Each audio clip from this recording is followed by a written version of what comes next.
you manage to get around with no car? Without a First, car? I had to call on Jesus, because you don't know. Even when you get picked up, like you have to remember, I didn't meet Tiara until like late October, maybe, or mid-October. When is Thanksgiving? November. So I met her maybe 2 or 3 weeks before Thanksgiving. So before that, my friend KT, he would use his friend's car, and then there was this other guy that I knew, but I didn't really trust him, so I never really called him. That's what I did. So there was a car dealership.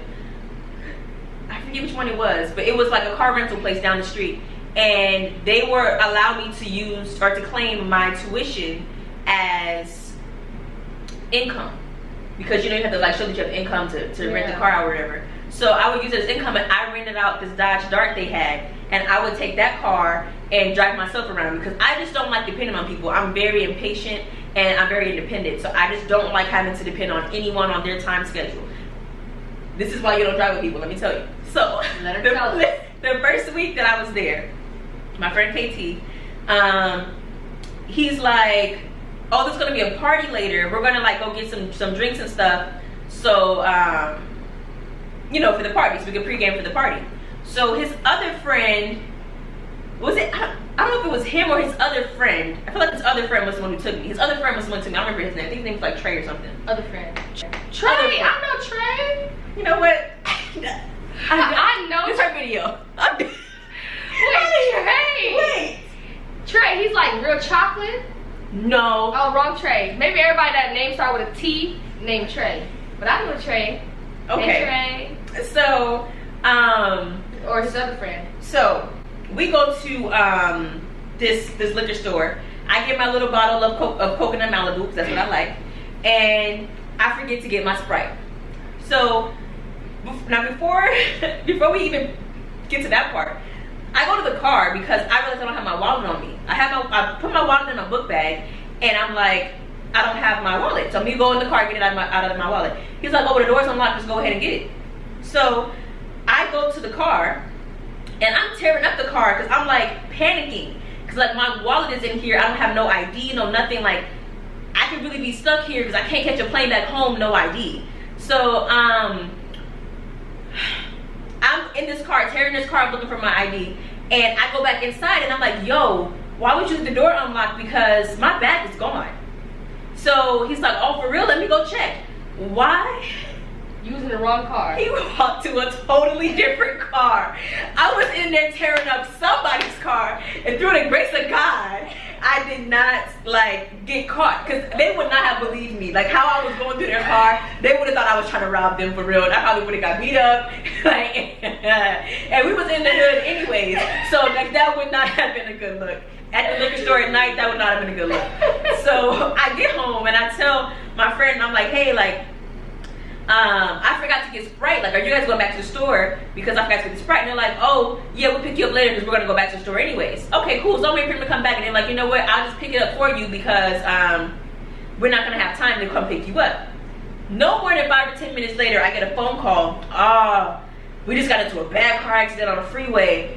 And I was just thinking, oh my God, like I would have been in the car with them on the freeway. So it's just like things like that. I don't like being in the car with people. I already told my friend KT, his friend Sam, I'm saying names because I don't care. But his friend Sam scares me. Like he just scares me, and the way he was used to drive really scared me. So there was one time we was driving, and he was driving so fast, I had to text him like, can you please switch seats with him, because like, can you drive? Because I'm scared. We telling him, bro, can you slow down? He acting like he don't hear us, ain't no music going, and he's just speeding. And I'm sitting in the front seat like, okay, scared for my life. I don't know what's going on. And then we're traveling through these streets. The streets are like a bunch of trees. There's no street lights. It's dark. It's dark. Yeah. No street lights. So I'm scared. Like, so I just didn't like being in no one else's car, because it's like you try to trust people because these are your people, but I have to be in the back of my mind like you're in a place where this is not your home. So if something happens to you, you know what I'm saying? Like things can happen. You don't really know it. You don't know. And I'm not talking about them, KT or Sam. I was not thinking that with them. But I'm just saying there were certain situations where I was like, Lena, like that really could have ended a different kind of way. You can't trust people like that. And, you know, by the grace of God, everything happened and I was safe. But, you know, when you reflect on certain things, like you really put yourself in a messed up situation. You're by yourself with someone you didn't know, traveling 20 miles in a direction away from your school. You didn't even know which direction is home to get there. So, yeah, that's one thing. Like, not having transportation in a city when you're, be cautious when you're somewhere where you're unfamiliar, because you're easy prey for people who do seek out people like you who don't really know where they're at, don't really know where they're going, and who are kind of needing or dependent on other people to help them while they're there. So that's one thing. And then, yo, Lena got some stories I for really y'all. do. Like when I tell y'all, we gonna insert videos, but she got just some funny stories. And I asked her, I was like, how do you remember these stories? She said she recorded them on her Snapchat and she looked back and reflected on those memories. But I'm over here, y'all, bear with me. I'm trying to bring that back to, because you know why I remember them so well? Because you have to keep in mind, when half the stuff was happening, I didn't really have friends there. So I'm still keeping in touch with everybody back in my homeschool via Snapchat. So you know, Snapchat, you just save the memory. So I'll go back through my memories sometimes and I'll rewatch, you know, the stories that I was telling. It's like, oh yeah, I do remember that. But there's one specific story, we'll get into that. I don't want the video to be too long, but we'll get into that. Okay. So how was your social life and experience, and did you make any lifelong friends? my social experience was fantastic. Because I was just open to meeting a lot of people. And I really took that in. I met so many people. Y'all, shout out to everybody. Please Rosie, don't miss all of them. I'm not, but Rosie was really, she was a close friend of mine, Rosie. Turns out she's a sweetheart and she's just so funny. And I keep in touch with her here and there, but y'all, give me 5 seconds. Give me 5 seconds. I never get it. I ain't texting back that. Hold up. I ain't stressing about that. Hold up. Courtney one go get the shit. yeah, I loved everybody while I was there. Even like the older people. That's one thing. I really like sat at the foot of the elders. So if it was anybody that was really old, I made sure that I got in, that I stayed in their presence and I learned anything that I could learn from them. So with that, I think that allowed me just to be able to make more friends because I was just open to like everything. So yeah. We all know how my social life went. But you know what? Now that I think about it, there were some people that I'm forgetting about.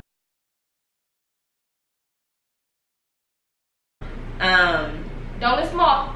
Huh? Don't list them all. No, I'm not. No, I don't want to list all of them. Oh, okay. Okay. But no, because you know there was a guy I almost forgot. There was a situation when I was at ASU where I busted my leg and trying to kill one of the bugs coming through my roof, and it started flying towards my face. I flipped out, broke my leg, or busted my leg, and Extras. Busted up. my friend JR, my associate friend, however you want to say, he came and he picked me up, took me to CVS about 10 minutes before it got ready to close, and I was able to get all of the like materials I needed because I didn't know where else to go. And if he would have came 10 minutes later, they didn't have any first aid kits in my dorm. They weren't able to help me at all. At all. My roommate was looking at me so nonchalant when it happened, like, wow, you busted your leg, like, oh well, life's hard. Like, I'm just like, wow, okay, like this is just no love around here. I'm cool. Okay, what's one thing your exchange school had that you wish your homeschool had? Oh, football games. Our school don't even have a football team. And homecoming out there, all the football teams. I mean, all the football games are really different. And the band. I know y'all see her right there on the end. She only She right there, baby. She just doing awesome. Okay, honeybees, all up in this spot, boy. Yes, buzz. Okay, mama, yes.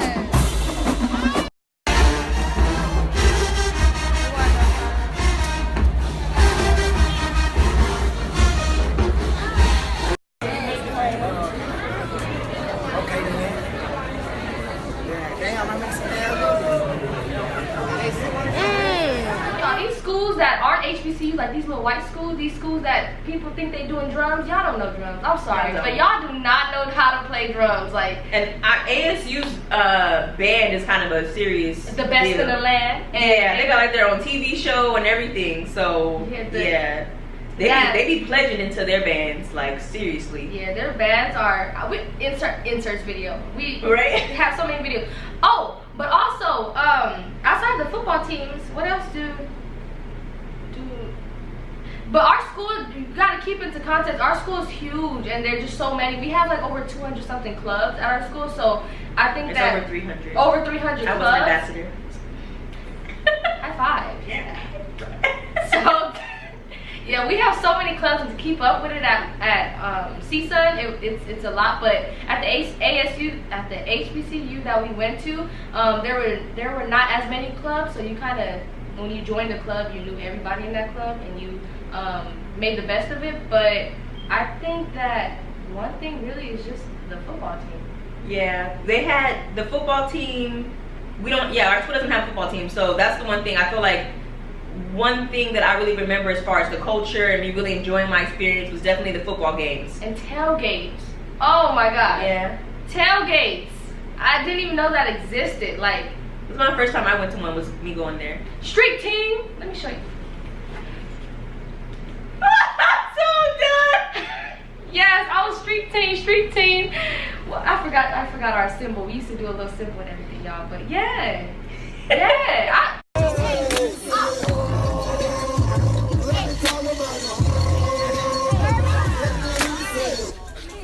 What the hell? Look, I was up in there. Just, I'll be the one looking at through my window like, that looks like fun. yeah. So the football games, really. Okay, so now what did you enjoy most about your overall experience? The take home. I low-key didn't want to come back home because I knew that I wasn't going to have such a good experience that I had at the HBCU. So I had the option to stay longer, but the only reason why I didn't stay longer is because I was only there taking BS classes, so it wasn't counting towards my degree, and I was trying to graduate in 4 years, so I was not messing with the whole classes getting messed up and all that. So I decided to go home, but when I came home, I realized like I was low-key depressed. Like, I had such a great experience that I knew when I was coming back to a school where people look at you funny, there's 1 or 2 black people in your class, white people look at you like you crazy, like you stupid, like you should not be in college. Like, I was not trying to come back to that, so I tried to hold off as much as possible. And then when the time came for me to go home, I literally stopped talking to most people at my home campus. I became a hermit, and it was a really bad transition for me. So I don't really reflect on that a lot, because sometimes I wish that I would have dealt with it better, because I came back and I just was like, F everybody. Because I had such a good experience at the HBCU, and I missed a lot of people, and I just missed the love that I had when I was there, and I came back to like kind of like a feeling of nothingness. So yeah. Well, I had already made up my mind, like right before I met my friend Tiara, that I was going to come back. And then we had an advisor here on campus. I had already emailed her and told her, like, I need my registration date so I can apply for spring at my university because I'm coming back. The reason why, it wasn't just because I wasn't enjoying my experience up to that point, but because as I was looking through their catalog, they didn't even have a full semester's worth of classes that I could have taken towards my degree. So for the same reason, I was like, I'm not trying to postpone graduating just to try to get the HBCU experience. Because at that point, what I had experienced wasn't worth staying for. Now, what's crazy is right after that, I started meeting people, like things started getting good after that, and it was like, I'm glad that happened, because if I had left on a sour note, I would have been like having this bad opinion about HBCUs. But it really was just, you have to be more open to meeting people. So after I met more people and things like that, I had a really good time after that. Like, after that, I had a really good time because I met more people. Like, I would get invited everywhere. So like my second half of me being there was really was a good and enjoyable experience. I did meet a guy like right as I was getting ready to leave, and this is the craziest. Me and Mychel, this is so crazy. Okay, so I met a guy like a few weeks before I was getting ready to leave. He ended up, now I was talking to him, you know, if I would have stayed there, maybe we would have been a couple. Who knows? Who knows? But he ended up moving to California. like a year ago, and Mychel met her My man, her love of her life. What do you have him in your phone as? my sweet husband, my sweet man. So Yeah. she met him while she was there, and he moved to California. Like 6 months, he just followed me. That's all. I was like, who's this stranger? Yeah, and we've been together 2 years now. Lord, Yeah. Lord, That's Beautiful. Southern love. beautiful. I will Yeah. say men in the South are definitely different from men out here. I feel like men, Oh, yeah. men out here are so full of it, but men in the South, They do ready to have- marry you. Exactly. First day. Yeah. First day. Like, elopement. Men in the South Yeah. definitely are quicker to step into a commitment. They're definitely quicker to propose. Those kind of men are definitely like, if you're looking for a husband, you may just want to travel south, sis. Because over here on the West Coast, it just ain't here. Yeah. I'm sorry. All right, not even gonna get into that because I'm gonna really start getting. So the next question is, what did you like least about your overall experience? Financial aid. And the people that work in those offices, like, you'll be calling them for hours, and it's business hours from a certain time. They would not be answering. I'm going to the office.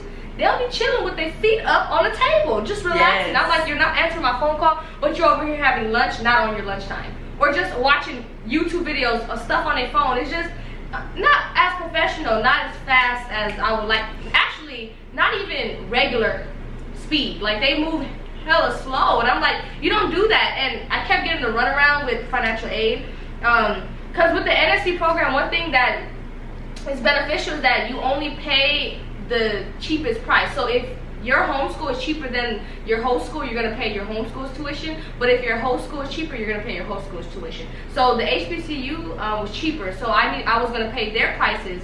But they was just trying to get more money out of me, and I'm like, no, that was not the agreement. So I just felt like their financial aid could have been a lot better, and checks was not coming when they needed to come, and it just prolonged. The process was prolonged, like, for a lot of people, even for people who aren't from other states, people who live in Alabama and who go to that school, they kind of have similar experiences. But yeah, I think that would be my least favorite. I think that, for me, the biggest downside of it was being there and then feeling like there was no one there to, like, help me navigate while I was there. Like, when I first got there was a lady who was assigned to us who was supposed to make sure that we, had a meet and greet, and that we met other people who were in the exchange program. People kept telling me when I was there, like, oh, it's a clique of people here from California. Like, they call them the Cali something. And I was like, okay. Like, first of all, I wouldn't be okay with being in a group of people from California and we call the Cali anything. Like, nah, like, I'm from California, but you're not about to, like, do that. Okay. But everybody in the South love people from California. I don't know what it is. Like, they just The call me lifestyle. Cali or Hollywood, or like, I'm like, no, Cali is not Lena. Hollywood. That's the name. But yeah. So yeah, the people there, if I feel like if they would have done their jobs better, I would have met Tiara at the beginning of the semester instead of halfway through, because Tiara didn't like her experience either. So if she and I would have met at the beginning, it would have been to me an easier transition, because at least you have someone to talk to, you have somebody to go to events with. Because sometimes you don't want to go to events when, like, you got to go by yourself. Like, I didn't mind going by myself. first of all, you Different see, she people, had but- 300 friends already after the first week of school. So, like, I didn't have no one. I didn't talk to my roommate. Didn't have my roommate. Yeah. I had a few girls from class who, I was cordial with and things like that. But even when I would hang out with them, it would be like more so about school. Like, we're kind of here to do schoolwork. And sometimes you get sidetracked when y'all hanging out. But yeah, that was that. But then again, like I said, I'm to myself, so it didn't bother me to be by myself. I'm not the type of person who cares to be social like that. I only need a couple of friends, and I'm content. So that's that. But yeah, my biggest overall thing as an NSC student was not being welcomed by the university as an exchange student when I got there. It's like it's almost as if they didn't even expect me to come. Like, no one came like, oh, you're Melina, we knew that you were coming, here's your room, here's your key, and welcome to ASU. It was none of that when I got there. It was like, what's your name? Yeah. Oh, you got a dorm in this building. Well, I don't know what to tell you, but we'll give you a key since you don't have no place to sleep tonight and you got all your stuff. Like, that's how it was. So I would say that, like, they just didn't do a good job. Not with me, not with Tiara, not Mychel. So I have to assume that the next person will be the same thing. Yeah. Yeah. Another thing that I didn't really like about it was that they didn't have as many. No, they actually had events every day at the school, but compared to what type of events they had, like they would have just yard parties all the time. They wouldn't have like, let's help you build financially, or let's help you with business plans, or let's help you. They just had a lot of like social gatherings, but it wasn't like beneficial in a way of like, let me build you at a collegiate level. Did they have a BSU or no? No, it's an HBCU. I know. Yeah, so it threw me off that they didn't have like a black student union, even though I understand that at my school the black student union is necessary because you need to get the black students together, because they don't, without it they may not never cross paths, because there's people who I started school with back in 2012 who I hadn't seen until like a graduation, and it's like, you been here the whole time, bro? Like, yeah, they're like, yeah, where you been? Like, I've been here the whole time too. Like 4, 5, 6 years pass and you don't see these people again. So I understand the need for the BSU, but the culture that the BSU brings and their role in keeping you updated about things that are relevant to you and things like that, or you guys just, you know, reaching back and helping someone else, or just building a community. I expected when I got to HBCU for them to have something like that, like weekly meetings with black people where you don't have to be involved in a organization. Like, yeah, just off the fact that you're black and I'm black and we have so much in common, just based off of that alone, we're gonna come and discuss things that are relevant to us. Now, granted, they did have like mini events in the dorms to where, like, 'cause I remember they had one, it was like kind of like a date night thing where they had like a lot of date night questions and it was open discussion, and that was cool. But I'm talking like on a consistent basis. I really was expecting that at an HBCU, and I feel like HBCUs, because everyone's black, is kind of, I don't know if segregated is the word I want to use, but it's like everyone is in their own group. Like they have all these different clubs and organizations, and you're in that group and your clique is within that group, unless you are in multiple groups. You know what I'm saying? Like everyone's kind of in their own thing. Like, you know, those people, that's the band. These are the what are the stingettes? Yes, those are the stingettes. These are, you know, and people, because people take so much pride in how they get into their organizations. Yeah. Like, it's not like, oh, just come, you're just so welcome. Like, oh, you want to be in a band? Well, and then, you know, that's cool. Yeah. That's the culture. But I'm not going through all that. So that's just, I was cool. Mm-hmm. But yeah. But when we say the HBCU experience, just understand, we're just talking about ASU, Alabama State University, because other people have gone to HBCUs. Their experience is probably nothing like ours. Yes. So when we say HBCU, don't think that all HBCUs are like ASU. Yeah, very true. Disclaimer. Yeah, that's our own personal experience. All right, last question. Oh, yeah. What advice would you give a student who is considering the NSC program? Just do plenty of research. Just like when you got ready to go to your college, you researched your college to the T. You wanted to watch any video that had anything to do with your college. Do the same thing about your university. If there are, there's websites where people will write reviews about like the different categories of their school. Like, oh, this is what the social life is like. This is what academics are like. The food and the food. Read all of that stuff, because once you're there, you're there. Once your money is withdrawn out of your account, you're not getting that back. So you're gonna have to experience whatever you're gonna experience. But number two, I would say, this is the most important thing, don't go there with expectations. Yeah. Because it's never going to be what you expected. Never going to be what you expected. If you have high expectations, you're probably going to leave disappointed. But when you come there and you're open to whatever, you'll experience it that way. Like me, I did have certain expectations, but I was cool to move with however things were going to move. And that's what makes or breaks it. If you come there expecting to do X, Y, and Z, and it's not exactly how you want it, you're not going to enjoy it just because it wasn't what you had planned in your mind. Yeah, and that's not how life works. Yeah. So I would say that would be my advice. Just be open-minded and do your research. Look at demographics, because that does matter. And yeah, just do your research. That's it. Just do your research. That's your advice too? Yeah, because I was really gonna say more so specifics on what to research, but Lena touched on that, so do your research. Okay. So yeah, I have two. Oh, no. I would say, as far as your research, what goes into that are the classes. So make sure what classes you're gonna take. Don't try to go there trying to fulfill all your major requirements. Take a few fun classes. Like, make sure to take a few fun classes. Don't go there trying to think you're gonna graduate at a certain time, because by you going to that school, you want to get away from your home campus to experience something. So don't bring your home campus with you. Just let go of your home campus and really delve into the campus that you're gonna be at. Yeah, and if you do look at those classes that you're thinking about enrolling into, you need to still look at ratemyprofessor.com, because you could be dealing with the class, like she said, she thought photography was gonna be easy, and then it ended up messing up her GPA.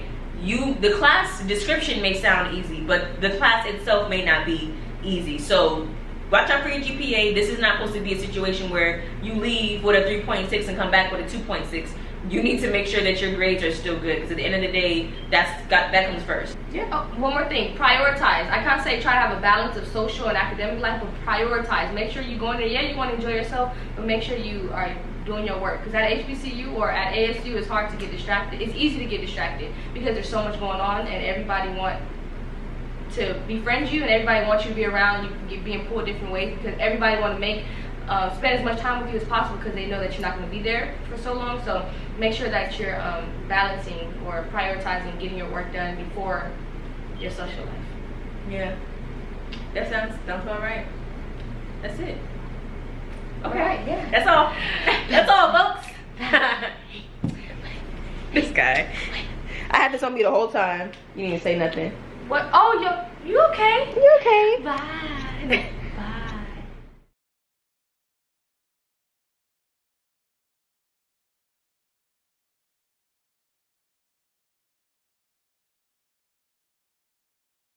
Ah, she brought us some butter. That ain't no butter. Black folk. What's in here? What the hell?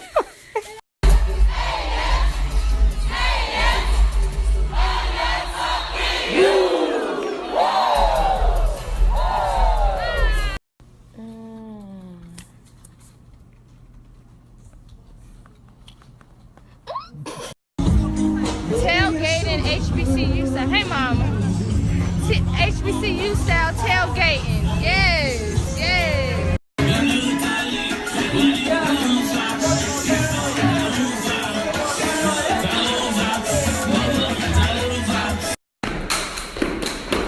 Okay. Toast.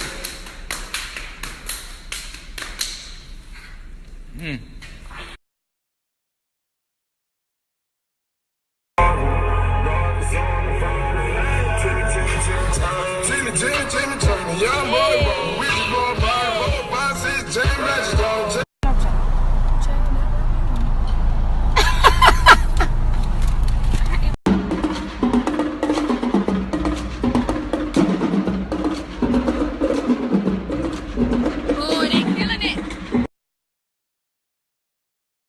So I just met Mychel. I think she is freaking awesome, man. She's not from here, but let's get her back there.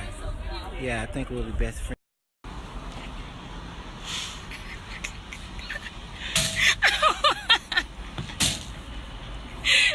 Are you okay? Yo, check out my boy right here. Check out the socks. Check out his socks. They're hella small. He stretched them out, boy. Look at that Nike sign. Look at that Nike sign. Oh, y'all, they having a secret meeting down there. Yeah, they having a secret meeting. Hold on.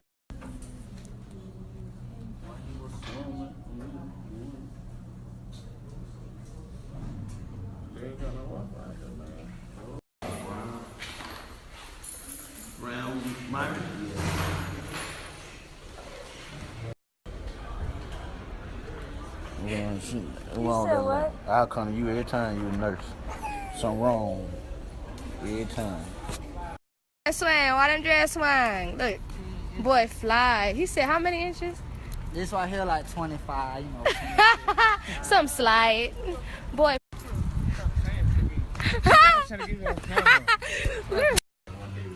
Oh, you can say hi to my snap. Hi. Snappers. Y'all, my school is thieves. They stole the basket from the Family Dollar. Just thieving. Just stealing all type of stuff. It's too much. Oh yeah, you have the wrong number. I'm in class right now. I have a class on. You have the wrong number. Prospectors of the Old West. Are they prospectors from the old West? Prospectors. Prospectors? Me. Oh, Me. Prospector. Prospectors. The prospectors. Check you out. Got me all on the camera and shit. What's up, love? Look.